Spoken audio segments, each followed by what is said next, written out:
तो बच्चों आज हम देखने वाले हैं क्या होता है जब, यानी कि ये जो चैप्टर हम आपको पढ़ा रहे हैं एल्डिहाइड, कीटोन और कार्बोक्सिलिक अम्ल, इसमें जो आपके हैं क्या होता है जब वाले क्वेश्चन, उनमें से जो आपके मोस्ट इम्पोर्टेंट हैं 5, वो हम आज आपको करा देते हैं। ठीक, तो इसमें से जो 5 मोस्ट इम्पोर्टेंट हैं जो लगभग आपके एग्जाम में कई सालों से पूछे जा रहे हैं, ठीक, वो हम आपको करा देते हैं।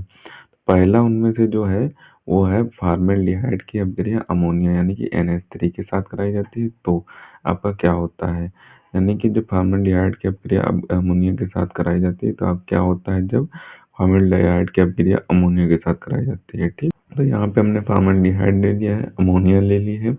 इनकी जब अभिक्रिया कराई जाएगी तो हमें हेक्सामेथिलीन टेट्राएमीन यूरो जो या फिर यूरोट्रोपिन इसे बोलते हैं, या फिर इसे आयुर्वेशी नाम होता है हेक्सामेथिलीन टेट्राएमीन, या फिर इसका सामान्य नाम होता है यूरोट्रोपिन।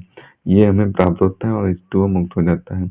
इसकी जब आप बैलेंसिंग देखेंगे तो आपका हेक्सामेथिलीन टेट्राएमीन प्राप्त हो जाएगा और 6 H2O मुक्त हो जाता है आपका। ठीक, तो ये हमें प्राप्त हो जाता है।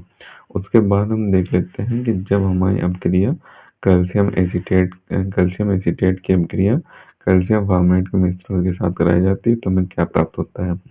कैल्शियम एसीटेट हमने ले लिया है, कैल्शियम फॉर्मेट ले लिया है, इनको आपस में गर्म कराया जाएगा तो हमें क्या प्राप्त होता है, एसिटाल्डिहाइड प्राप्त होता है।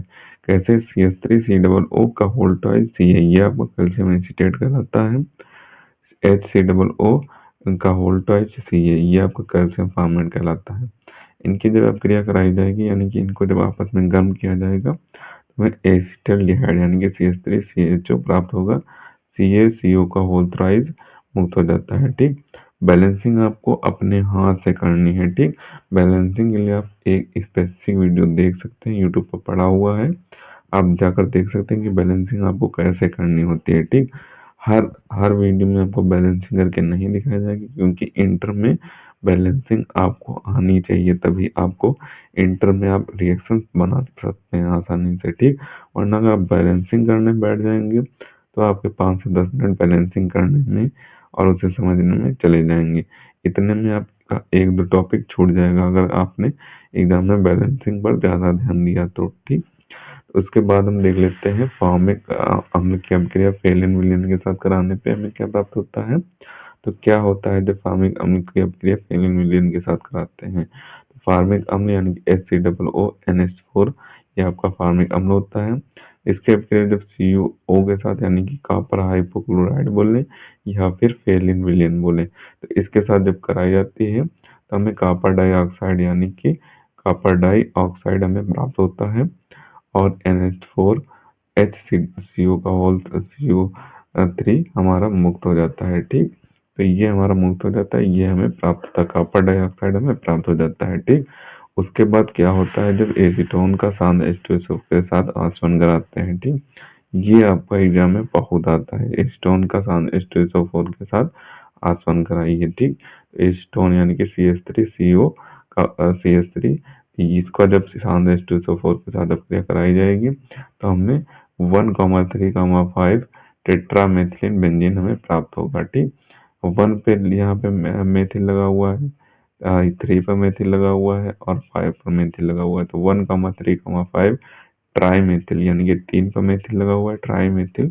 बेंजीन है ये पूरी, तो बेंजीन हमें प्राप्त हो जाएगी। ठीक, तो ये आपके एसीटोन का सांद्र H2SO4 के साथ आचमन कराने पर ये प्राप्त होता है। ठीक, पांचवें हमारा जो दिया हुआ वो दिया हुआ है कि क्या होता है जब एसीटोन की अभिक्रिया सोडियम हाइपो आयोडाइड के साथ कराते हैं। ठीक, सोडियम हाइपो आयोडाइड क्या होता है, NaOI आपका सोडियम हाइपो आयोडाइड होता है। ठीक, एसीटोन एसीटोन क्या होता है, एसीटोन क्या होता है, एसीटोन हमने ऊपर देखा था CH3 ये आपका एसीटोन होता है। इसकी अपक्रिया सोडियम Na हाइपो ओ आयोडाइड आई, सोडियम हाइपोआयोडाइड के साथ जब इसकी अपक्रिया कराई जाएगी तो सोडियम एसीटेट प्राप्त होगा और आयोडोफॉर्म आपका प्राप्त होगा और NaOH आपका प्राप्त होगा। ठीक, तो ये 3 प्राप्त होंगे। मेन आपका सोडियम एसीटेट होगा, मेन प्रोडक्ट आपको लिखना होता है, इसे आप लिखना चाहें तो लिख सकते हैं वरना कोई दिक्कत नहीं होती। ठीक, तो ये आपके क्या होता है जब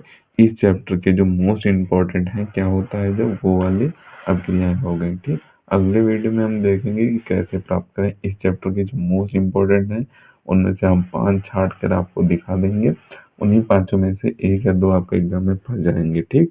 तो हम हर चैप्टर के क्या होता है जब अलग से करवाते हैं, ठीक? हर चैप्टर में दिए होते हैं ये आपके टॉपिक, क्या होता है जब आप क्रियाएँ बोर्ड करें, कैसे प्राप्त करें, हर चैप्टर में दी होती हैं और नेम रिएक्शन भी दी होती है।